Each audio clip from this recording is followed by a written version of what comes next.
Cet épisode est sponsorisé par Gaz Européen. Bien plus qu'un fournisseur d'énergie, Gaz Européen accompagne ses clients vers une consommation plus responsable et durable grâce à des solutions concrètes pour réduire leur empreinte carbone. Bonjour à toutes et à tous, bienvenue sur Time For, le podcast qui met en lumière des entrepreneurs qui ont cassé les codes. Ici, on tend le micro à celles et ceux qui viennent d'horizons différents, parfois de loin des réseaux traditionnels, loin des parcours tout tracés, et qui ont su, par leur audace et leur détermination, créer leur propre voie. Je suis Samir, partenaire chez Daphne, et avec Théo, investisseur. Salut Théo. Salut Samir. On a le plaisir d'accueillir deux entrepreneurs qui incarnent parfaitement cet état d'esprit. Naoufel et Carino sont les fondateurs de Leviathan Dynamics, la première société du portefeuille de Time For. Naoufel et Carino, bienvenue sur Time For. Merci. Comment vous allez aujourd'hui ? On va très bien. Super. Alors, dites-nous, qui êtes-vous, d'où vous venez ? Racontez-nous un petit peu votre parcours. Je vais peut-être commencer. Moi, j'ai un parcours plutôt d'industriel. J'ai passé quelques décennies dans l'industrie. Je suis de formation ingénieur en productique. Et en réalité, le parcours que j'ai suivi suit trois phases. La première phase, c'est plutôt de l'exploitation d'usine. La deuxième phase, c'est plutôt de l'exploration de marché et comment on peut rendre en fait une innovation intéressante et apporter une contribution à la société. Mais là, je suis dans cette phase plutôt de transmission et de circularité. Et donc, c'est ce qui m'amène aujourd'hui à être le CEO de Leviathan Dynamics. Alors moi, c'est Carino Kang. Je suis ingénieur en mécanique des fluides énergétiques. Je fais partie des fondateurs de Leviathan Dynamics. On a fondé la société fin 2016, donc ça fait presque 10 ans aujourd'hui. Moi, je viens plutôt d'un milieu... j'ai grandi dans le 93. Je fais mon lycée, ma scolarité dans le 93. Par la suite, j'ai eu l'opportunité de faire une classe prépa à Saint-Louis.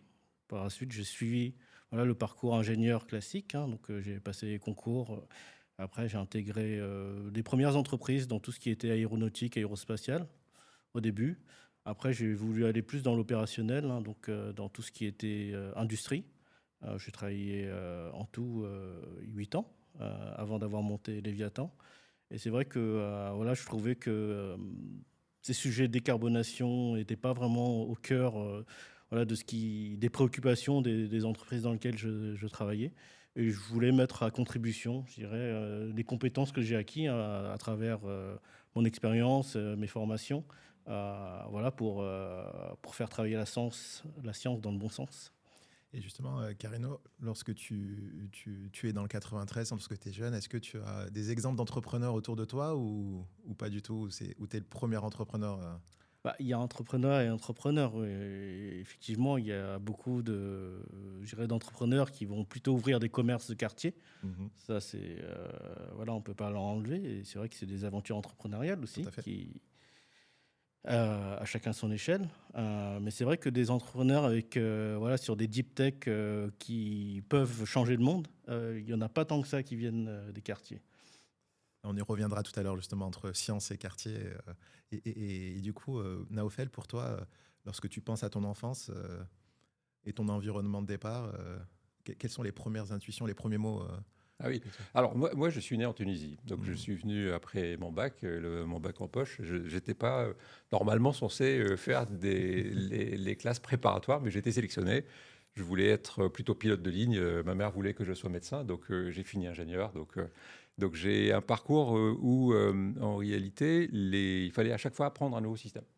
Donc à chaque fois que je rentre, j'ai des systèmes devant moi, et on vit dans un monde de systèmes. Donc il faut être en capacité de comprendre ces systèmes et d'être en capacité de comprendre le vocabulaire, le langage, et à chaque fois d'être en capacité aussi de pouvoir contribuer encore une fois, tout ayant compris pour faire en sorte que les choses se passent bien. Donc j'ai un parcours qui est, comme j'ai dit, plutôt industriel, mais pas que, puisque en réalité, quand on est ingénieur, on réfléchit beaucoup d'une manière très rationnelle. Donc j'aime beaucoup aussi aller chercher mon côté plutôt créatif, artistique, pour pouvoir compenser ça.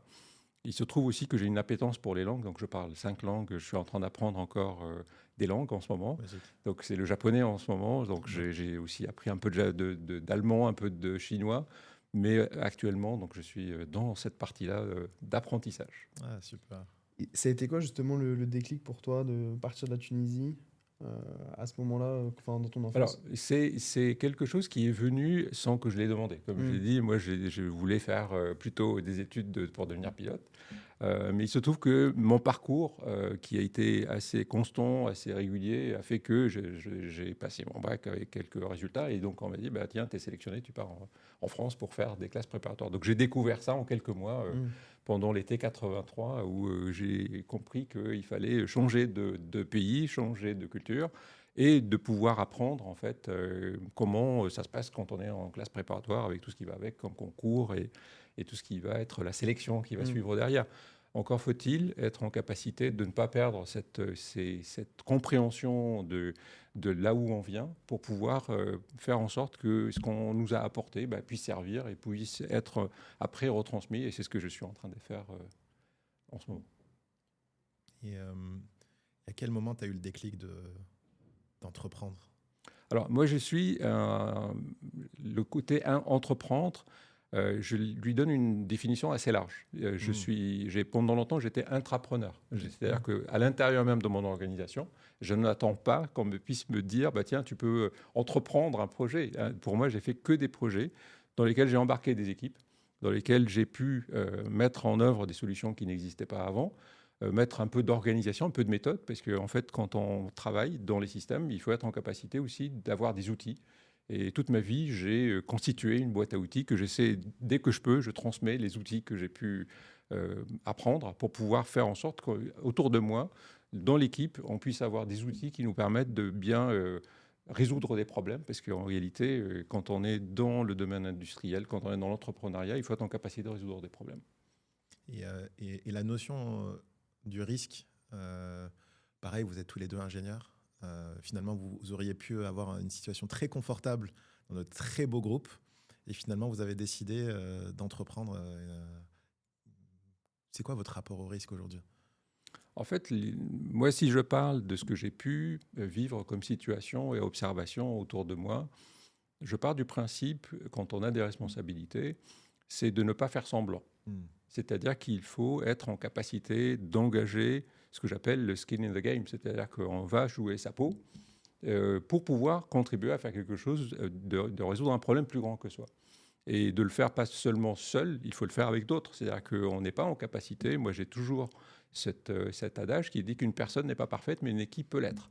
Et c'est en étant une équipe qu'on peut résoudre des problèmes qui sont d'importance, qui peuvent être utiles, pour faire en sorte qu'on laisse derrière nous un monde un peu plus vivable que ce qu'on est par moment en train de faire. Et toi, Karina ? Après, moi, c'est vrai que quand j'ai commencé à vouloir créer une entreprise, je me suis posé la question, c'était quoi en fait le risque ? Qu'est-ce que je risquais, moi, en tant que ingénieur, à monter une entreprise ? Et je me suis rendu compte qu'au final, le gain, si vraiment l'entreprise réussissait, plus d'un point, pas forcément du gain financier, mais plus le gain, je dirais, par rapport à mes convictions, était beaucoup plus élevé que ce que je risquais de perdre. Parce que on sait très bien que j'ai un background d'ingénieur. Je sais très bien que si je monte une entreprise derrière, qu'elle échoue, parce que c'est possible qu'elle échoue, je peux toujours me relever. Parce que j'ai quand même une fondation solide qui permettront de m'en sortir. Et donc, je me suis dit que je pense que à l'époque, j'étais beaucoup plus jeune. Ça valait le coup justement de prendre le risque d'entreprendre pour faire avancer les choses au lieu de rester dans le statu quo et continuer à travailler dans des grands groupes qui certes te donnent une situation confortable, mais avancent pas très rapidement sur les sujets qui sont assez importants pour le futur. Et Karino, pareil au démarrage, ton rapport à la science, est-ce que tu as des gens autour de toi qui ont fait le même parcours ou tu as été un peu le premier à t'intéresser c'est vrai que tu voyais pas beaucoup de deep tech ou autre dans ton environnement. Qu'est-ce qui a fait le déclic un peu ? Moi, j'ai tendance à toujours faire un pas de côté et à me mettre hors de ma zone de confort. C'est-à-dire que je sais que dans mon entourage, tous les amis que j'ai eus au lycée, ils sont tous allés soit dans du commerce, soit dans des écoles d'ingénieurs, mais plus typées informatique. Moi aussi, je pouvais prendre ce chemin parce qu'à l'époque, l'informatique, c'était, mais aujourd'hui, c'est très tendance et j'avais des facilités dans l'informatique. Mais voilà, je connaissais un peu le domaine. Voilà, faire du code, ça, voilà, j'étais bon là-dedans, mais ça me passionnait pas plus que ça. Et je me suis dit, voilà, qu'est-ce que je peux faire, qu'est-ce qui peut m'intéresser autre que ce que feront tous mes camarades de classe. Et c'est pour ça que j'ai commencé à m'intéresser à la partie mécanique. Et puis, aimant la complexité, je suis parti plutôt dans la mécanique des fluides, qui est encore un sous-domaine encore plus complexe que la mécanique. Et de fil en aiguille, voilà, j'ai pu acquérir des compétences qui sont assez atypiques pour un jeune du quartier. Et justement, du coup, comment t'es venue l'idée de Léviathan? Est-ce que tu peux nous présenter aussi, te présenter ton activité? C'est vrai que j'étais à un moment charnière.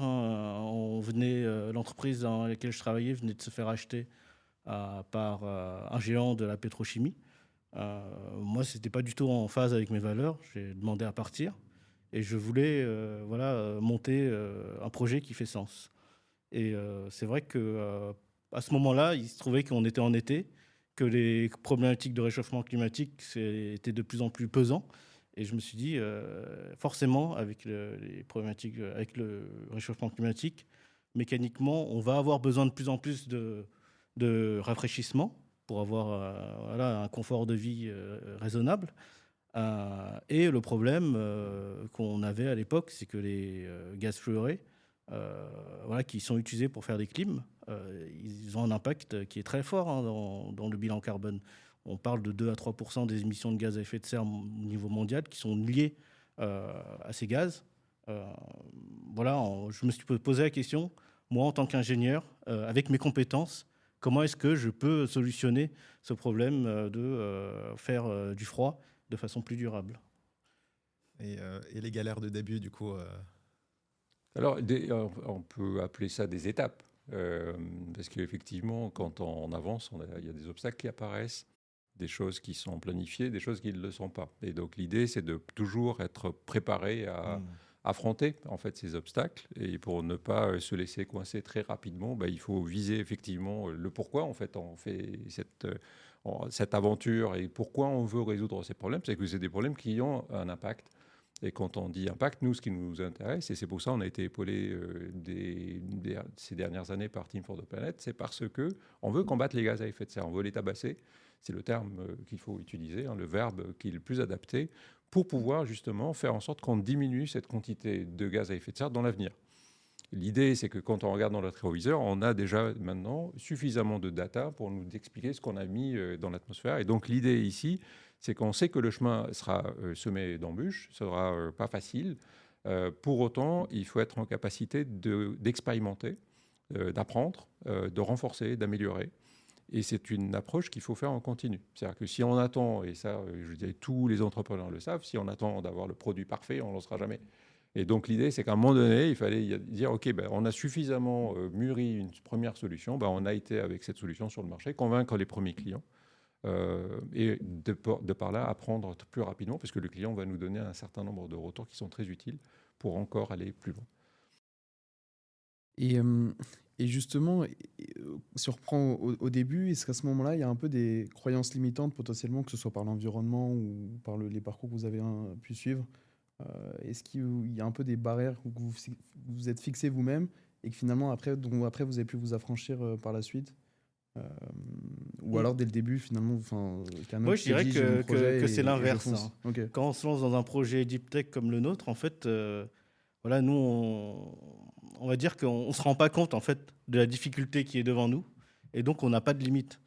C'est pour ça qu'au début on est très enthousiaste, on essaye plein de choses et après plus on rentre dans le détail, plus on se rend compte pourquoi c'est complexe, pourquoi l'eau comme réfrigérant ça n'a pas été utilisé avant.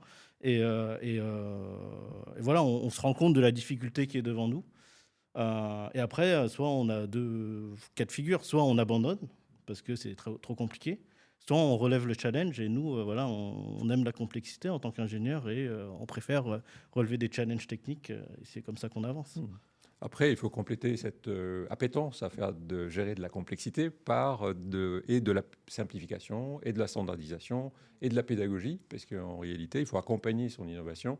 Nos clients ne s'attendent pas à gérer des choses très complexes, hein. Ils veulent quelque chose qui marche et qui résout leurs problèmes. Et donc, une fois qu'on a traité le sujet qui n'est pas visible par le client, donc le complexe, on le gère, bah, il faut simplifier pour qu'à l'usage, parce que le client attend quelque chose qui soit facile à vivre. Et donc, il faut être en capacité de véhiculer le sujet qu'on a résolu pour que lui, ça l'aide dans ses opérations, ça l'aide pour qu'il s'approprie l'innovation, pour que ça se développe, parce qu'on veut aussi que ça massifie. Et c'est là où il y a, à un moment donné, une résolution de problème transformée en forme de produit simple à utiliser.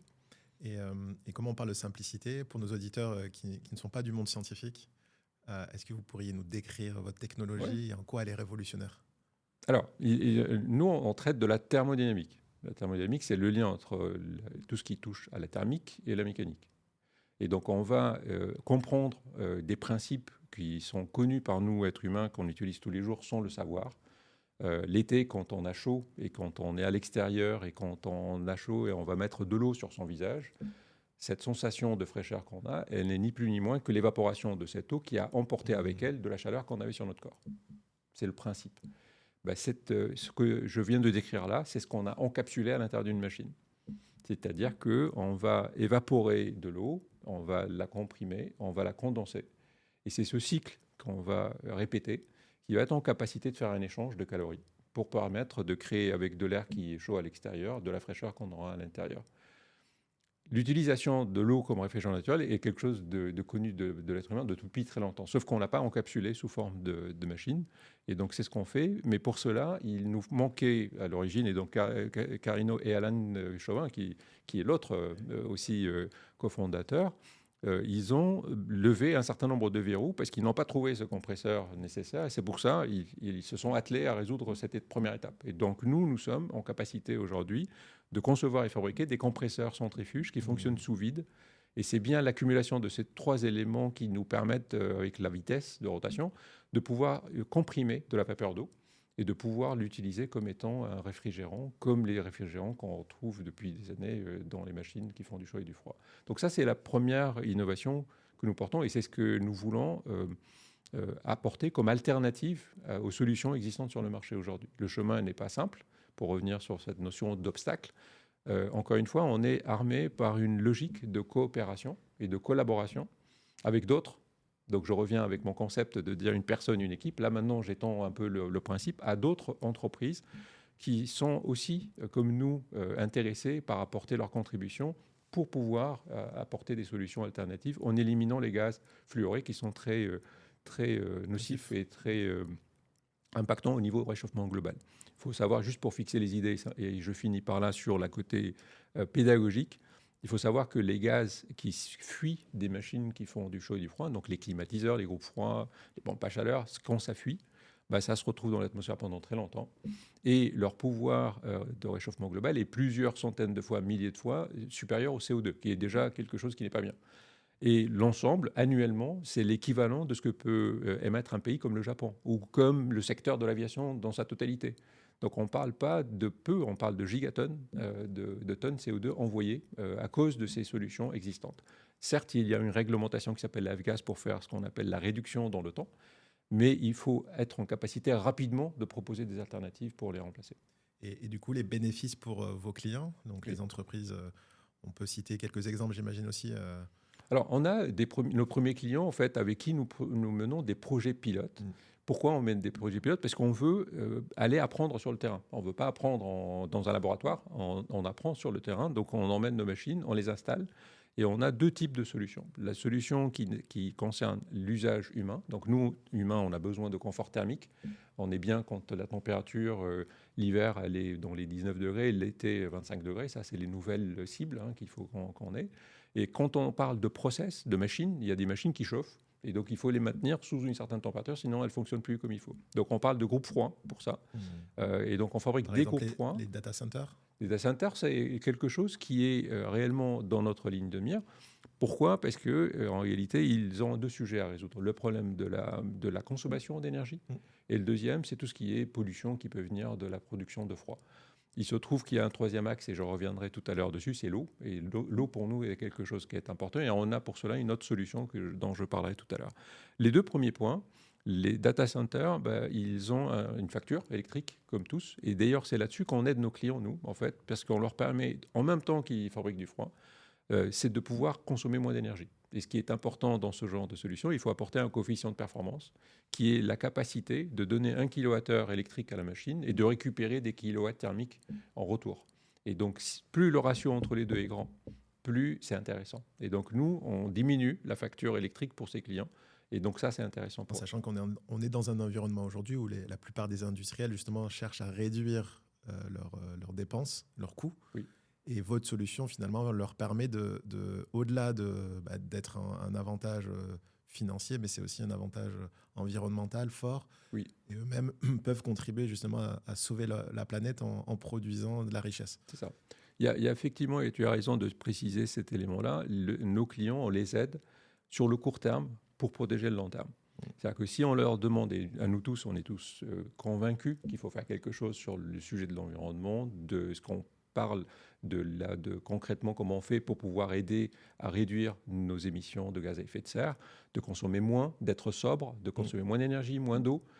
Nos clients, chaque personne, elle est convaincue qu'il faut faire quelque chose. Mais en tant qu'entreprise, c'est toujours difficile parce qu'on est empêtré dans des systèmes financiers qui sont ce qu'ils sont.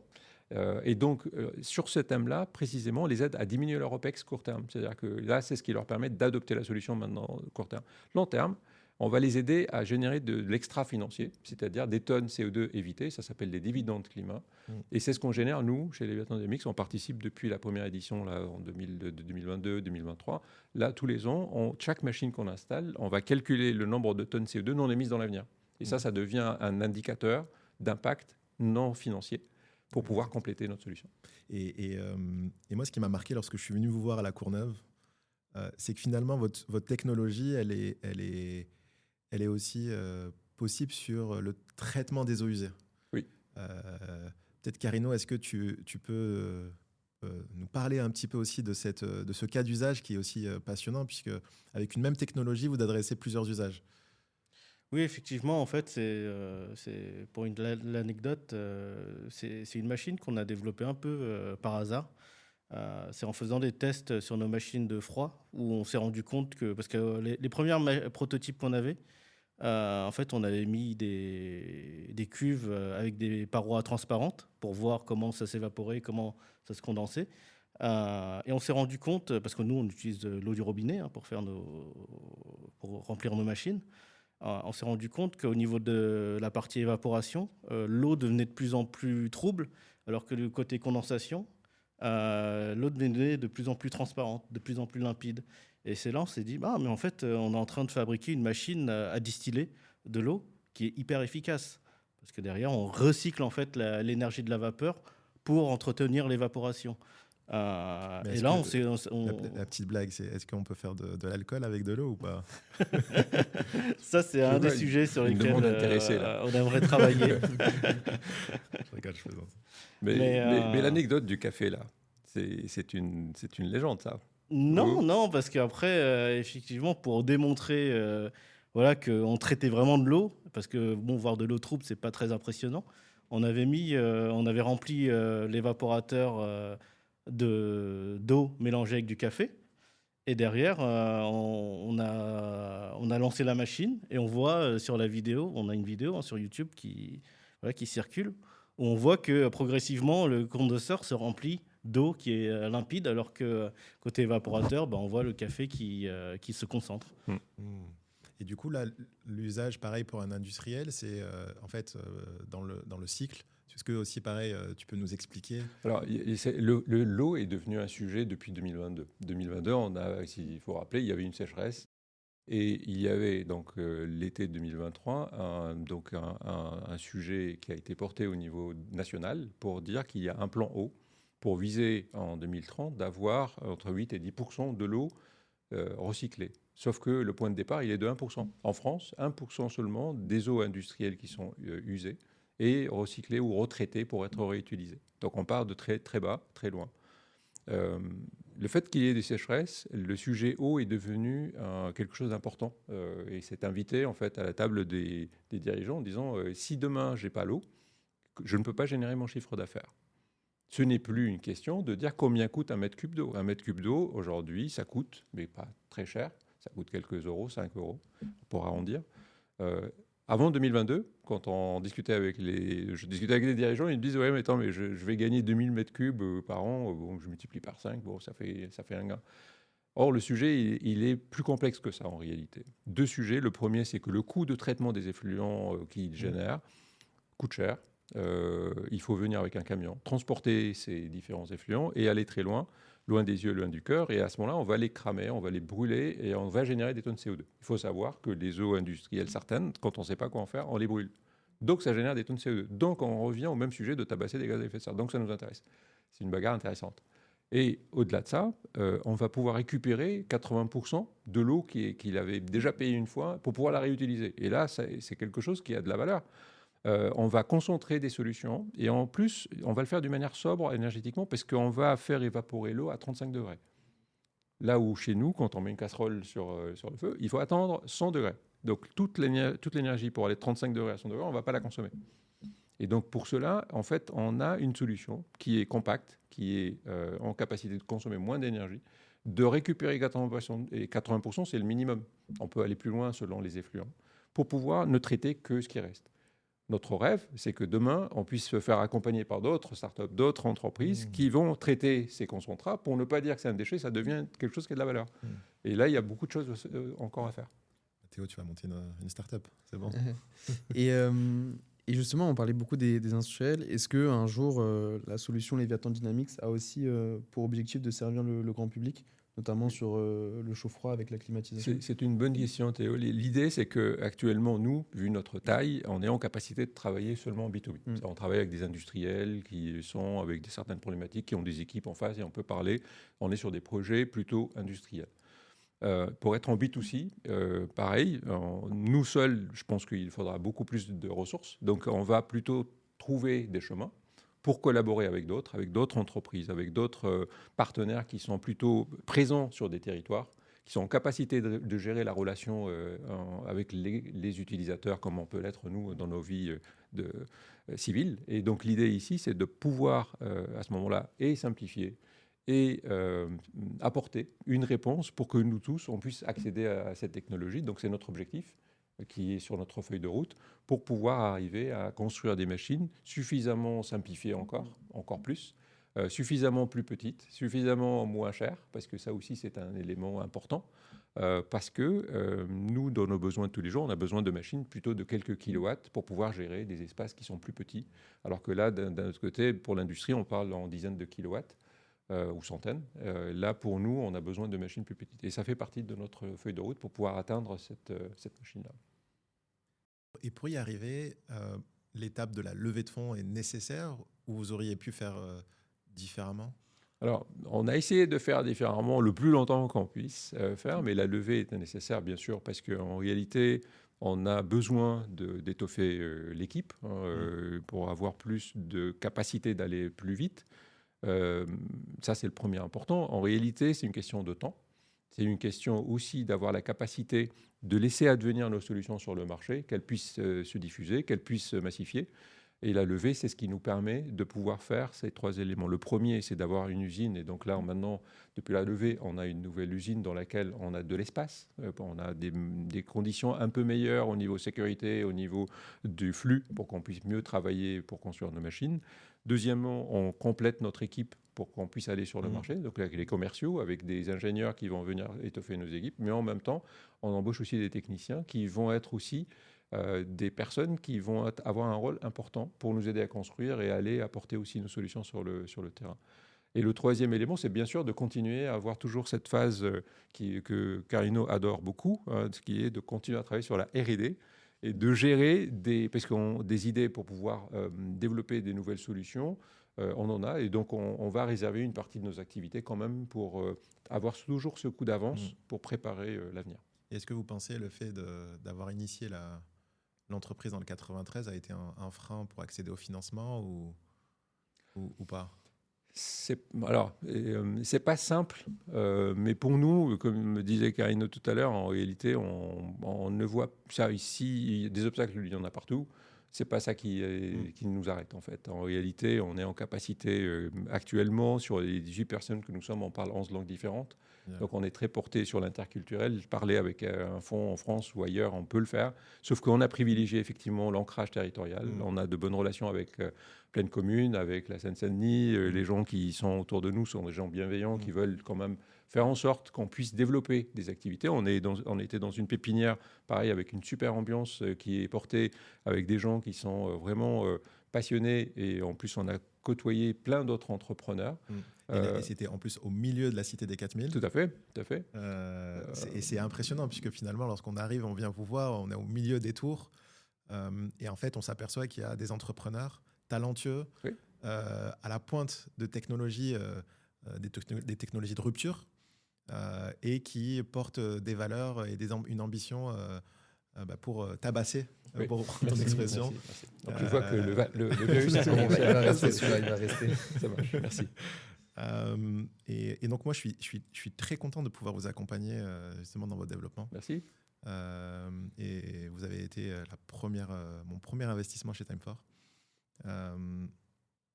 Pareil, comment vous nous avez perçu Time4 lorsqu'on est arrivé pour discuter En fait, la rencontre, c'était avec Théo, qui était avec Christophe Moras, qui est le directeur de la pépinière. Et on s'est croisés dans un couloir, en fait. Très rapidement, on était en train de finaliser notre levée, on était bien avancé. Et on s'est Dans la rencontrés. fameuse pépinière, justement. Exactement, c'est là où Théo était venu pour rencontrer différents entrepreneurs. Et donc, il a passé la tête, j'imagine, pour voir notre atelier. Il a vu des choses. Et Je ne m'attendais pas, c'est vrai, en faisant le tour un petit peu du bâtiment, à tomber tout de suite sur un projet comme Léviathan. Il y avait les machines, je me rappelle, en plein milieu, les boîtes à outils partout. C'était assez impressionnant à voir. Oui. Et c'est venu de là, en fait, la première rencontre. Après, comme toujours, il y a le processus classique, d'envoyer un deck, d'avoir des visios. Et après les visios, on s'est rencontrés, on s'est revus. Et à ce moment-là, on a vu qu'il y avait quelque chose à faire ensemble. Et ce qui est top, c'est que le reste des investisseurs a accepté aussi qu'on élargisse un peu le tour et le fait d'avoir Daphne et d'avoir Time4. Moi, je trouve que c'est aussi une belle chose. Et on est ravis aussi de vous avoir avec nous. Question pour Carino sur, justement, on parlait de financement. À quel moment se pose pour toi la question du financement au début et qu'est-ce que tu te dis quand justement la question se pose C'est vrai que on parlait du risque au début. Voilà, moi et Alan, parce qu'au début, on était deux fondateurs. On s'est toujours dit, voilà, on met un ticket de notre argent personnel. On avait mis 45 000 € à deux au départ. Et on s'est dit, voilà, c'est tout ce qu'on mettra en termes de fonds. Parce que voilà, on sait qu'il faut quand même amorcer la machine. Mais derrière, il ne faut pas se mettre en danger d'un point de vue personnel en prenant des prêts bancaires qu'on ne sera pas en capacité de rembourser si jamais le projet échoue. Et derrière, à partir de ce moment-là, on sait bien qu'un projet industriel avec 45 000 €, on ne peut pas faire grand-chose. Donc la question du financement, en fait, est arrivée dès le départ. Et on a trouvé, voilà, au début, on était à l'incubateur des arts et métiers. On a trouvé justement des portes de financement divers et variés. On a eu la bourse French Tech à l'époque. On a eu des financements européens qui nous ont permis de construire en fait les premiers prototypes, déverrouiller, je dirais, les verrous principaux à la technologie, démontrer que c'est possible d'utiliser l'eau comme réfrigérant. Et à partir de là, en fait, on a pu débloquer d'autres fonds, plutôt institutionnels au début. Et c'est vrai qu'après, une fois qu'on a grossi en taille et où on a commencé à avoir des besoins financiers plus importants, on a commencé à se tourner vers les fonds. Et on remercie Team for the Planet, qui est les premiers fonds à avoir cru en Léviathan. Et par la suite, maintenant, on a notre dernière levée de fonds de 5,5 millions, si ma mémoire est bonne. Avec les partenaires qu'on a aujourd'hui, on les remercie. Parce que vraiment, sur un projet industriel, c'est vrai que ce n'est pas des sujets qui sont très tendances, parce que beaucoup de fonds vont plutôt sur tout ce qui est numérique, digital, IA. Nous, on essaye de porter l'industrie, de faire en sorte que la France se réindustrialise aussi. Et c'est vrai que ce n'est pas des sujets tendances et qui sont très risqués pour les fonds aussi. Et on remercie tous les partenaires qui ont cru en nous. Et pour les prochaines générations d'entrepreneurs qui veulent se lancer un peu comme vous, en tant qu'entrepreneur, mais plutôt sur un secteur industriel, quels seraient les conseils que vous pourriez leur donner ? Moi, mon data, c'est les sujets, ce qu'on appelle hardware, en fait, la construction de machines. Et je pense que si on veut participer à reconstruire, en fait, un peu d'industrie de proximité, des écosystèmes de fournisseurs, de clients, de parties prenantes locales, d'avoir la communauté dans laquelle on vit, etc. Et il faut être en capacité de porter aussi des projets, pas que, mais des projets aussi de hardware. Et c'est des sujets qui sont super passionnants. En réalité, d'être en capacité de voir tous les objets qui sont autour de nous là tout de suite et de dire mais comment ils ont fait pour la construire ? Est-ce que ça a été plutôt est-ce qu'ils ont forgé ? Est-ce qu'ils ont utilisé de la fonderie ? Est-ce qu'ils ont soudé ? Est-ce qu'ils ont mis un coating dessus pour pouvoir la finir ? Et tout ça, tout de suite, il y a plein de métiers qui sont derrière et qui sont super passionnants.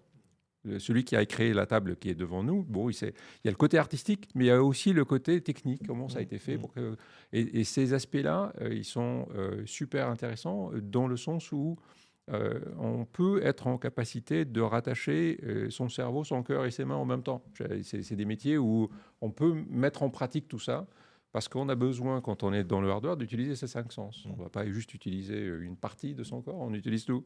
Quand on va dans l'atelier, et donc on aura l'occasion de se voir prochainement dans l'atelier, j'ai hâte. C'est là où les choses réelles se passent et c'est passionnant.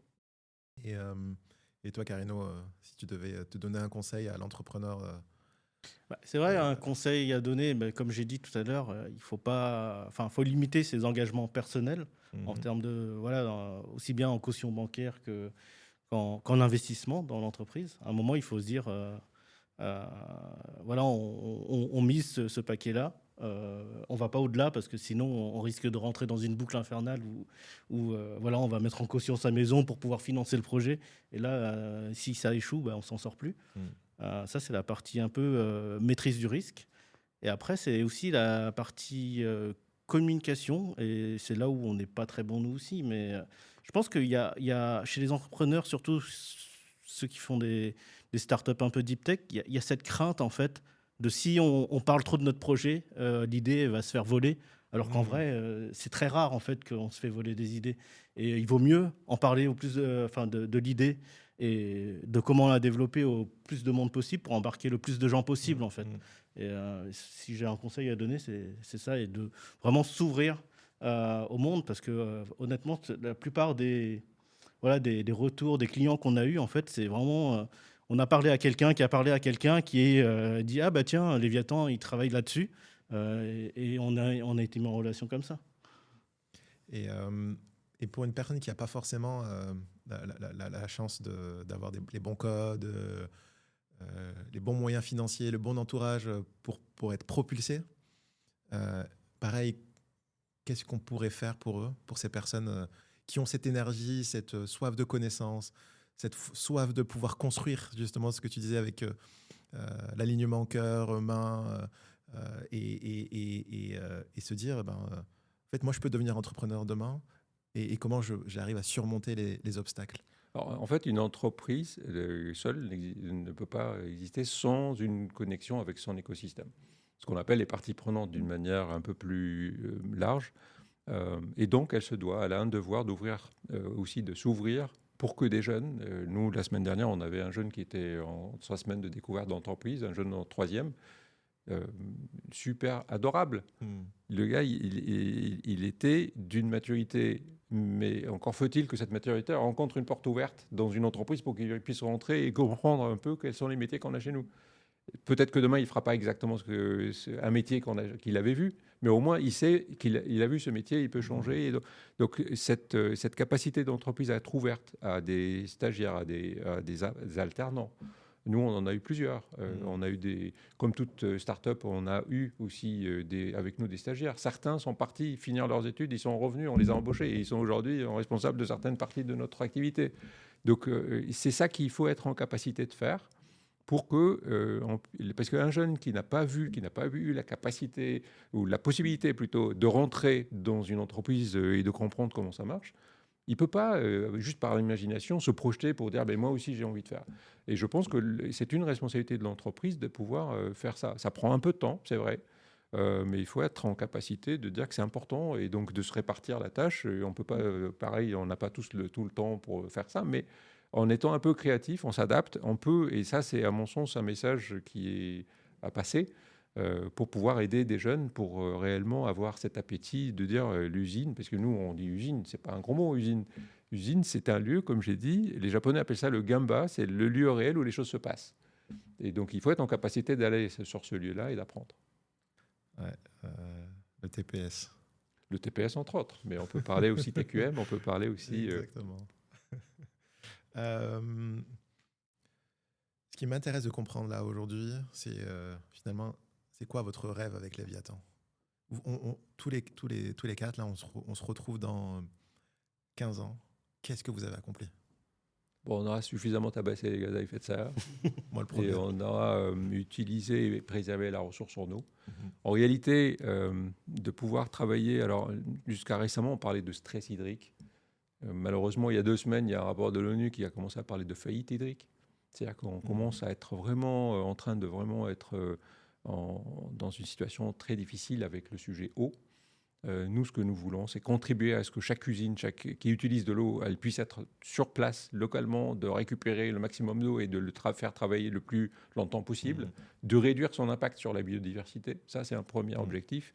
Et c'est notre rêve. Le deuxième, c'est qu'on puisse refroidir ou réchauffer d'une manière raisonnable et sobre les différents besoins humains et process en utilisant l'eau comme réfrigérant naturel. Bien sûr, il n'y a pas que l'eau dans la vie, c'est vrai. Mais nous, en tout cas, notre contribution, on va la faire et on va l'installer. Et ce n'est pas un sujet territorial, ce n'est pas qu'un sujet français, c'est un sujet qui touche déjà pas mal de régions dans le monde. Et donc notre feuille de route, encore une fois qu'on a simplifié, qu'on a standardisé, qu'on a maîtrisé et maturé notre technologie, c'est de pouvoir aussi se faire aider par d'autres régions pour qu'elles puissent aussi être en capacité de construire ces différentes solutions localement pour pouvoir diffuser au maximum. Et votre ambition, elle est internationale ou franco-française? C'est ce que je viens de dire, elle est internationale forcément. Et comment on fait pour adresser l'international? C'est, encore une fois, on revient à l'humain. Je pense que c'est l'international qui marche, il passe par des relations, par des connexions. Mais aussi, il faut se comprendre les systèmes, encore une fois, les systèmes de fonctionnement des autres. Être en capacité de s'adapter pour pouvoir faire en sorte qu'il y ait une réussite au bout. Et moi, j'ai peut-être aussi, parce que Naoufel, tu parles beaucoup d'humain. Je reviens aussi sur ce que tu as dit tout à l'heure. Sur une personne ne peut pas être parfaite, mais une équipe, elle, peut l'être. Donc là, c'est une question pour vous deux, hein, et c'est sur le sujet de l'association. Où voilà, quand on veut entreprendre, c'est potentiellement un vrai enjeu si on est tout seul. Vous, un petit peu, comment ça s'est fait et quels sont un peu vos conseils là-dessus pour trouver finalement les personnes complémentaires sur des projets et comment aller chercher je pense que vous êtes un bon exemple, ou Carino au début, avec Alan sur vraiment la partie ingénierie, et ensuite Naoufel qui est arrivé pour compléter les compétences de l'équipe. Est-ce que vous pouvez nous en dire un peu plus sur ça? Moi, je pense qu'il ne faut pas négliger quand même qu'il y a un facteur chance qui est assez important, hein, dans l'entrepreneuriat. C'est vrai que moi, dès que j'ai monté Léviathan, au début, j'étais tout seul, mais je me suis dit que j'y arriverais jamais tout seul. Donc, rapidement, j'ai cherché un associé et j'ai eu la chance. Voilà, j'ai posté une petite annonce, hein, pour trouver des gens qui cherchaient des projets dans lesquels s'investir. Et voilà, au bout du 3e candidat, j'ai eu Alan qui m'avait l'air hyper motivé pour travailler sur des sujets de développement durable et qui était complémentaire par rapport aux compétences. Donc ça, c'est la première chance que j'ai eue. On a pu avancer et là, c'est pareil. J'ai la chance parce que dans les premières années, il ne faut pas se voiler la face, hein. L'entrepreneuriat, c'est très demandant. Nous, on fait énormément d'heures, hein. D'ailleurs, l'équilibre vie pro, vie perso n'est pas très respecté, hein, chez les fondateurs historiques de Léviathan. Et oui, j'ai eu la chance voilà, d'avoir quelqu'un qui était un acharné du travail comme moi pour faire avancer les choses vite. Et puis, pareil, hein, quand on a voulu augmenter le nombre de fondateurs. On a eu la chance de rencontrer Naoufel. Ça ne s'est pas fait, je dirais, immédiatement. On a vu 2-3 profils avant Naoufel. Et là, on a rapidement vu que Naoufel partageait nos valeurs. Il avait des compétences complémentaires. Et c'est comme ça qu'on a réussi, je dirais, à l'intégrer. Je pense qu'il est content aujourd'hui d'être avec nous. Peut-être. Non, bien sûr. Non, en réalité, c'est ça. En fait, vous connaissez l'adage qui dit que plus on se prépare, plus on a de la chance. Et donc, c'est vrai que la préparation, c'est du travail, en fait. Et donc, une des constantes qui est importante, c'est que quand on veut s'engager, et je reviens sur ce que je disais au début, de vraiment s'engager, c'est ne pas avoir peur de travailler, parce qu'il n'y a pas de mystère, en fait. Et effectivement, ce qu'il faut veiller, c'est effectivement avoir une hygiène de vie qui permet d'être en capacité de fournir de l'effort dans la durée. On ne peut pas obtenir des résultats instantanément, donc il faut avoir de la patience, il faut avoir de la persévérance. En fait, le plus difficile au début, c'est de prendre la décision d'agir. Donc une fois qu'on a pris la décision d'agir, après derrière, il faut tenir dans le temps, donc il faut être tenace.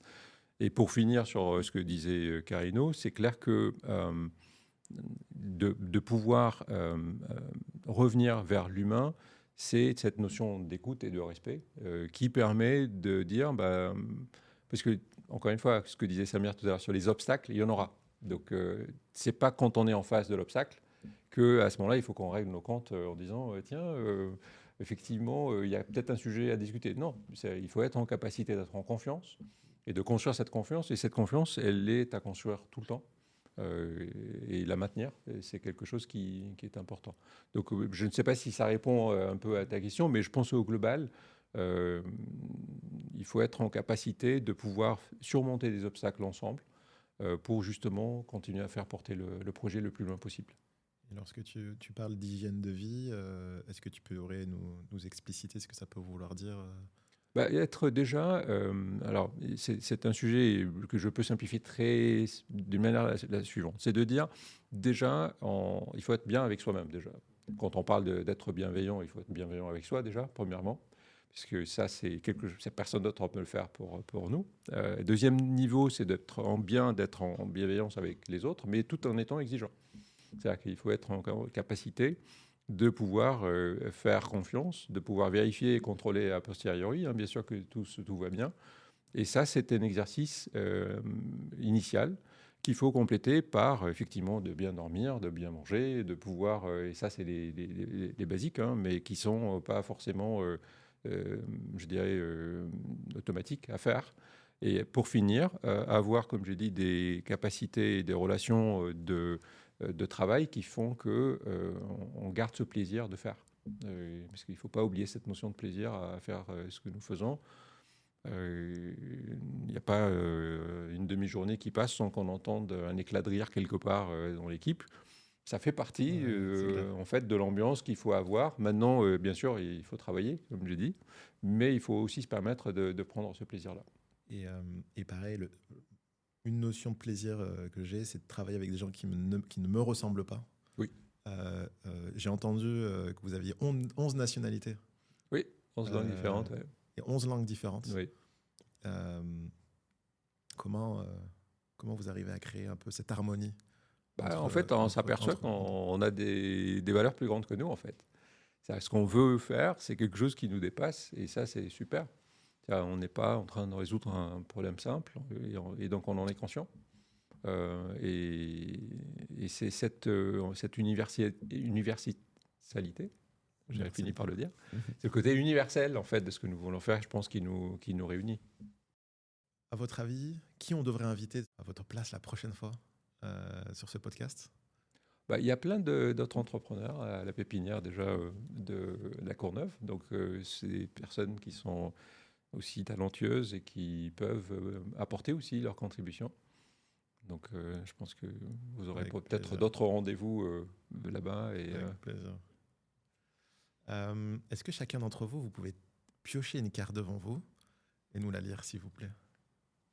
T'as déjà pris la première ? J'ai même pas lu, mais... Ok, je prends au hasard celle-ci, allez, hop. Mon moteur au quotidien, c'est j'ai envie de dire... Je pense que ce qui me motive tous les jours, c'est de voir que le projet, même si on est dans une phase où voilà, c'est un peu la loi des 80-20, les 20%, les premiers 20% du temps du projet, c'est là où on fait les 80% du temps, où on lève les 80% des problèmes, mais les 20% restants, en fait, ils prennent 80% du temps à lever. Et c'est vrai que voilà, ce qui me motive tous les jours à aller au travail, c'est de voir que chaque jour, en fait, on trouve des solutions aux problèmes techniques. Et c'est pareil, on trouve aussi de nouveaux je dirais, prospects, clients qui sont intéressés par nos produits. Et ça, c'est je dirais, la plus grande motivation qui peut être donnée Matérialisé de façon très concrète, finalement, ce que tu avais visualisé en tant qu'ingénieur.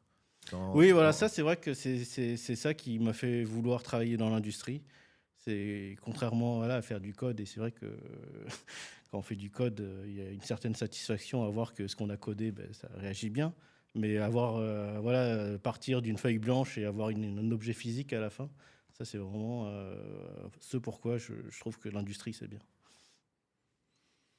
Et moi, donc ce point, c'est ce que j'aimerais dire à l'ado que j'étais.